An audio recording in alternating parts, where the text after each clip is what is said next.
Today we'll be going over some watercolor techniques. Here's some examples of what we will be doing. First, you will set up your paper into 12 equal sections. Make sure your name is in the top left corner.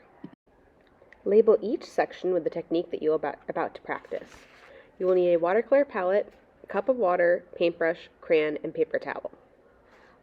Remember, when you're mixing paints, always mix it in the lid, and do not dump water in the palette. A little water goes a long way. To get paint, you'll wet your brush with a little bit of water and then put it on the palette with paint. You don't need to scoop it or anything like that like liquid paint. You just need to activate the paint by putting it with some water. But try not to put too much in and drown your palette, because then that will dilute the colors too much.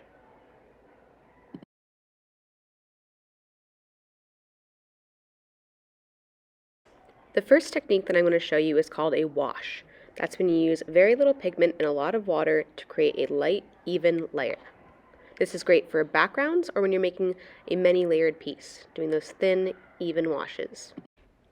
The second technique is called wet on wet. That is when you first have a wet paper and then you add pigment to that wet paper. So the surface is not dry, but in fact wet, which makes the pigment disperse amongst the water. This can be helpful for being very expressive and creative, or blending and shading with different colors. Next, we'll create a gradient, which is going from dark to light, starting on one side and pulling the brush away.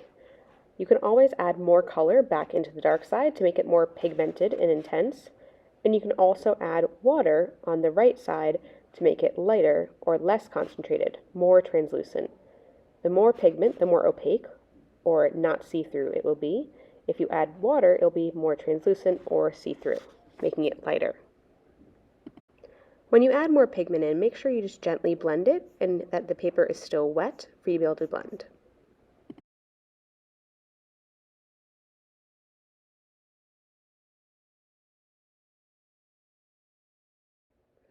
The next technique is called layering. So we're first going to put down a layer of paint, and then we're going to come back to this after this layer is dry so that we can properly layer different colors on top of that initial layer of paint. Next, we are going to talk about wet on dry. As you may guess, that means that the paint is wet and the paper is dry. So this is really great for fine details and clean line work. It's going to be a lot more exact than wet on wet because the paper is dry and will not absorb or move the water around as much as it will do it when wet. The dry brush technique, which we'll be doing next, uses a brush that is on the drier side. You may need to get the water out of your paintbrush by using a paper towel, or start with a dry, fresh brush that has not been dipped into the water yet. This will create a lot more textural and rough marks and will not be as smooth. The drier your brush is, the less water, the more interesting your marks will be. Mistakes are bound to happen, so I'm going to explain how to remove some paint. I'm just going to put some paint down, and let's say I realize, oh no, that's not supposed to be there, right? First thing I want to do is just try to absorb as much of the paint as possible.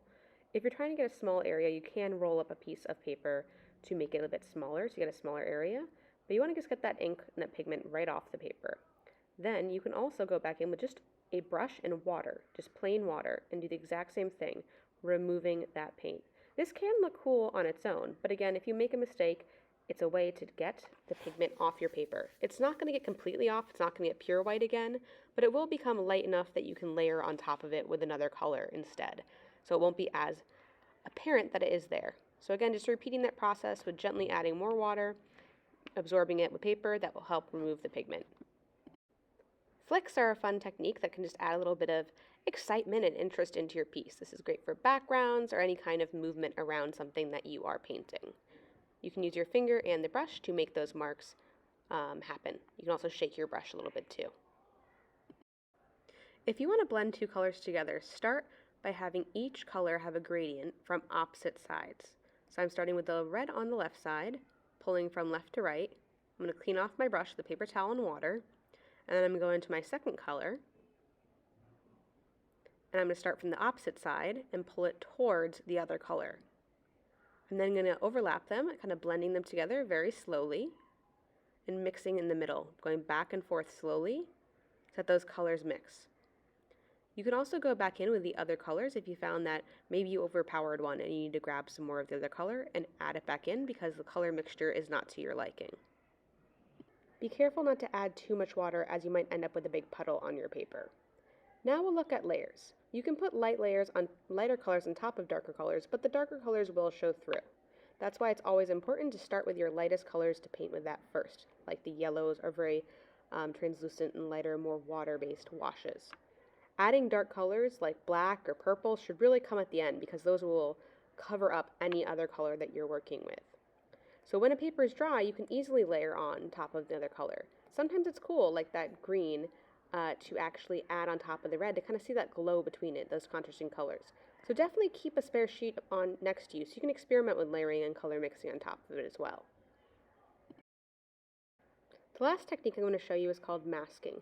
This is when you use something like wax or another kind of special masking fluid that you can buy, but we're going to use wax crayons. White will make it look like the paper is just showing through, but you can use any color. The wax will actually stop the paper from absorbing the water and the pigment and will leave the mark of the crayon there. So that can be cool if you want to make sure you leave some white highlights in certain areas of your paper, or you can also put an interesting pattern in your background. The last section is up to you. Whatever skill you want to practice again, that's an extra space for you to practice. I suggest practicing either blending or gradient there, because those are definitely the more challenging skills that you have learned today. So in summary, make sure you are definitely having not too much water on your brush. You can always test out on a separate sheet of paper before you put it on your final paper. Papers like today is great to get comfortable with the amount of water that you put on your brush. Also make sure that you're cleaning off your brush in your water and tapping off any excess water, because too much water will just add a big puddle on your paper, make it harder to control, and also may cause buckling or the bending of your paper if there's too much water.